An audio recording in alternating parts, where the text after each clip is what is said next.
teaching Civics in Form 4, and the topic we are going to discuss today is about culture,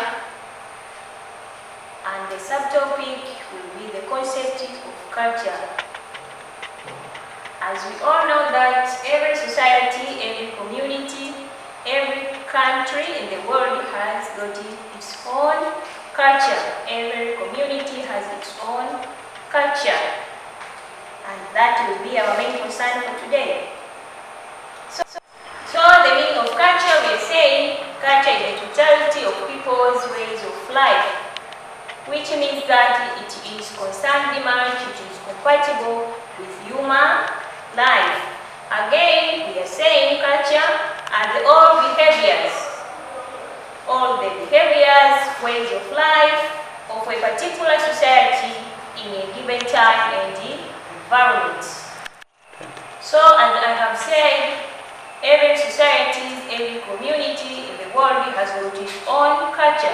So let us now know the meaning of culture. When you hear someone say culture, what comes in your mind? So we are saying culture is the totality of people's way of life, so it is compatible with human life.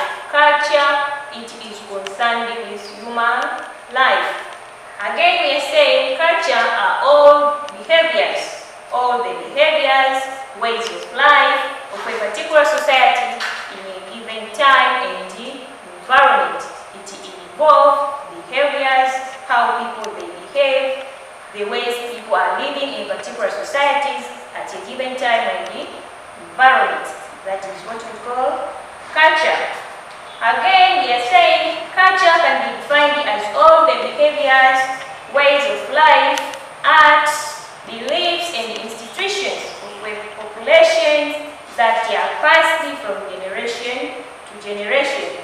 So those ways of life, behaviors, arts, the beliefs of a particular society in a given country, they can be generated from a certain generation to another generation.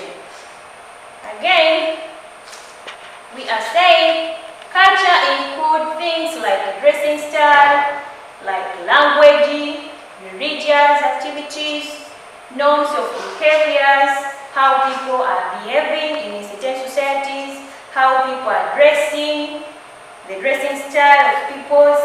For instance, here in Tanzania, we have different communities that got different dressing styles, like Maasai dressing style. We have Muslims, they have got their own dressing styles. We have the Christians, they have their own dressing styles. Also, culture involves building styles, how people they are building their houses, that is what we call building style in culture. Fooding, how people they are eating their food, how people they are cooking their food, what food are involved in their meals. Also, we are saying arts and crafts of certain societies, like those people from the north parts of Tanzania, we are calling them people from Mtwara. Also, we have education, politics, technology, and values. All those things including on the culture. So when we are saying culture, it involves a lot of things. It involves various things that surround us in our life. Here, as you can see, is an example, the picture indicating the dressing style of Maasai people in Tanzania. As I have said, culture also involves the dressing style, how people are dressing, how people their look in front of others. The Maasai is also one of the examples of dressing style in Tanzania that's talking about the culture. So, dear students, after knowing the meaning of culture that involve people's ways of life, dressing style, the behavior of people they behave, the norms, the arts and the crafts. Now let us see the origin of culture. When you hear someone say the culture of a certain community, the culture of Tanzania's people, what does the term culture came from? What the origin of culture? As I said before, culture is the test of people's ways of life, so it is compatible with human life, and it is argued historically that culture starts with the creation of men and the formation of communities and people. Since the creation of men, since the God has created a man in the universe, and the formation of societies, people, when they start to form their community, the place that they could live, and that is where the culture has been started. Also, as they say, they were adapting themselves in the environment and struggle to sustain their livelihood. So it is obvious that culture, it doesn't start from nowhere. It has been started since the man has been struggling to formulate his or her own community. And that is where the culture has been formed. And that is the origin of culture. We are still continuing in the origin of culture. As humans struggled for basic needs, as the human struggled to look for his or her basic needs, which are food, shelter, and the clothes, they used the different tools. They used the different tools in finding their basic needs like food, shelter, clothes, So they're using different tools ranging from the stone tools to the iron tools such as axes, arrows, pots, they use the knives, and so on. At the beginning, culture was also determined by wearing style. At the beginning, culture for certain societies, culture for certain communities, it was determined by looking the wearing style of that people in a particular community. Previous man made clothes by using animal skin. Previous man made clothes by using animal skins and materials from the trees as well as grasses. So, here is the picture that indicates the backcloth wearing, that was used by the people at the past time, that indicates their wearing style. People, they were used to wear clothes that are made from the trees and the grasses. As you can see here, this is the man, and at the back here is the person who has wearing the clothes which are formed by using the grasses. Various grasses used to form this dress of that person. The origin of culture continues. We are saying language was used as a tool for communication. At that time, also language was used as a tool for communication, especially when man established permanent settlement. As we have seen before, that culture has been started since man has struggling to establish his or her own communities. So, in that process of establishing the permanent settlement, man were used the language so as to communicate with others in the community, so as to have communication with other people in other communities, or in the process of getting their basic needs like food, like shelter. They were using language so as to make communication easily with others. Also, language used to unite people during working, like cultivating, like the time of hunting, when those people go at the forest to hunt various animals. They were using language to communicate or to unite them together. Also, we are saying through language, people were able to construct songs. Through using language, people were able to construct songs and poems which were used as a part of refreshment. As you all know that at that time, people, they were doing different works that made them feel very tired. So they used the language to form various songs, various poems, and the part of making them feel fresh, and the part of making them feel better. That is what we call refreshment.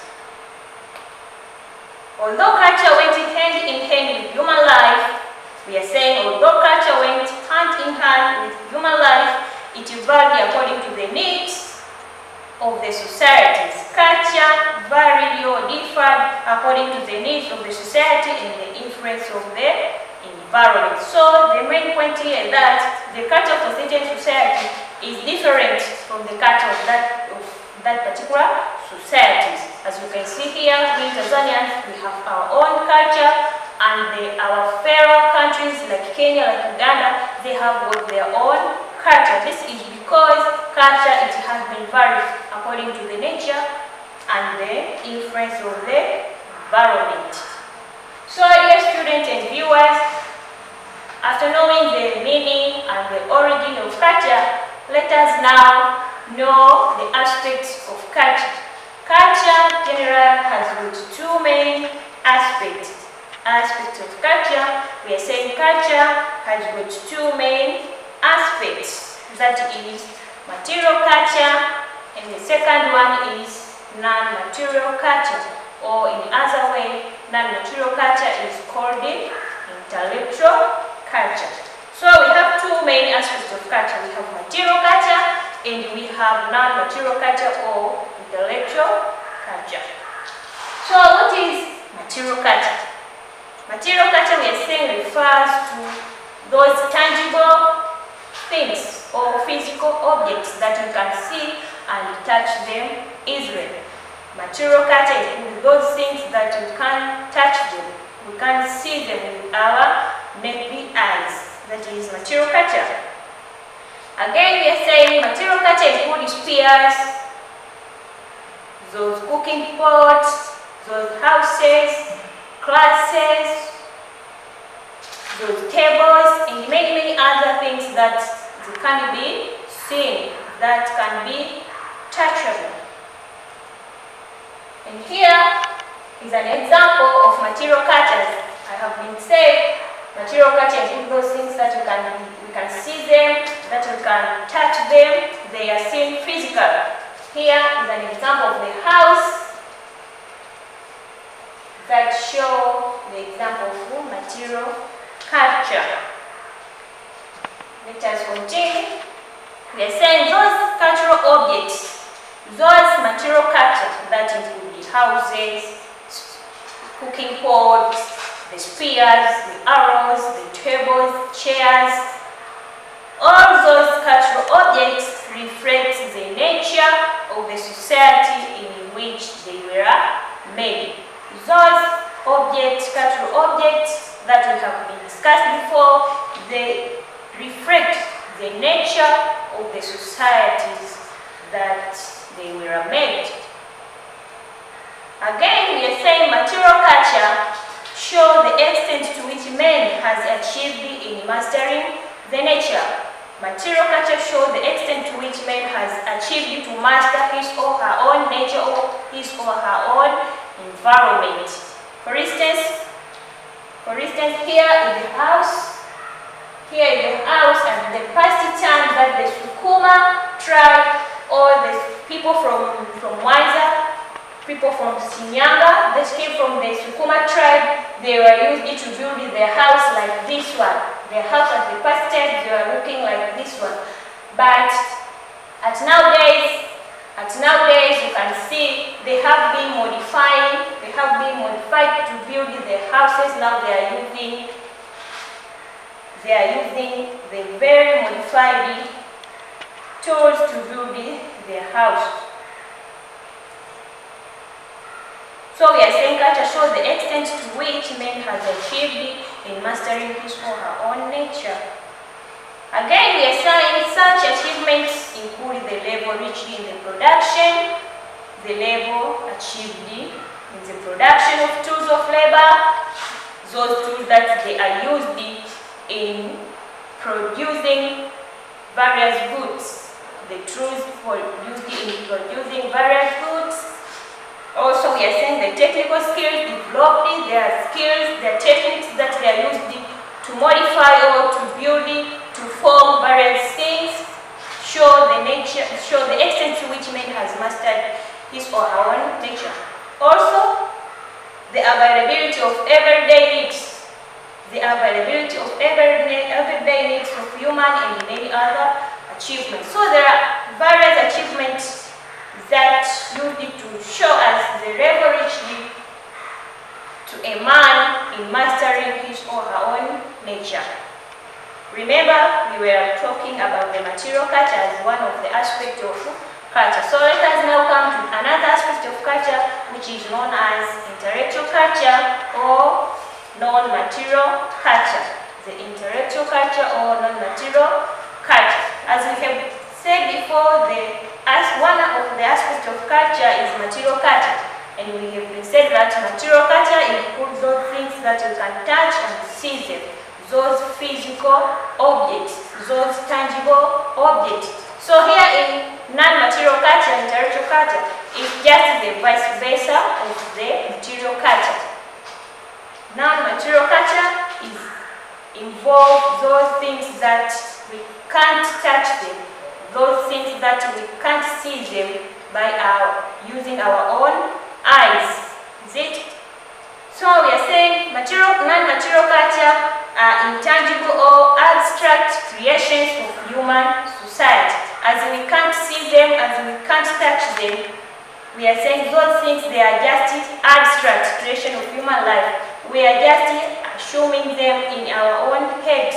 We are just imagining the presence of those things. We are saying that those non-material cultures, they are societal knowledge. They are societal knowledge, skills, and technical ability to organize and produce things, as well as how one relates with others. They are just abstract things that include societal knowledge, skills, and technical ability of that people in a certain society or community to organize and produce things, as well as how those things relate with one another. Again, we are saying non-material culture or intellectual culture includes the achievement reached in science, education, in ethics, in literature, and in arts. Also, it reflects in the political ideas. The non-material culture also reflected in the political ideas. We are saying, here is an example, intellectual culture includes the things like values. We can't see the value, we can't touch the value. We are just imagining them in our minds. We are talking also about the beliefs of certain people in a particular society. As all we know that you can't see the belief of a certain person. You can't touch the belief of a particular person. You are just believing that in your mind that someone believes in this, someone believes in that, but you can't touch it. You can't touch his or her own belief. Also, we are talking about symbols, about norms, and the language. So, that is all about the intellectual culture.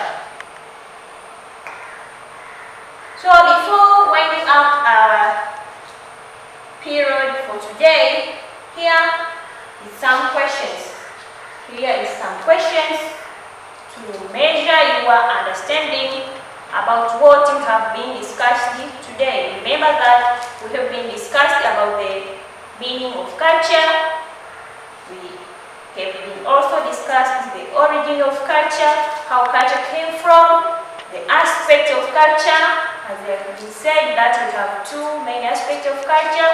We have material culture and non-material or intellectual culture. We also know the origin of culture, where that culture came from. So here are some questions. The first question says, explain the importance of having the lesson on culture in Tanzanian schools. After knowing the meaning of culture, after knowing the origin of culture, after knowing the various aspects of culture, why do you think it is important for our Tanzanian schools to have the lesson of culture? That's questions all That's what for you to explain the importance, briefly, the importance of having the lesson of culture in our school. What do you think it is important?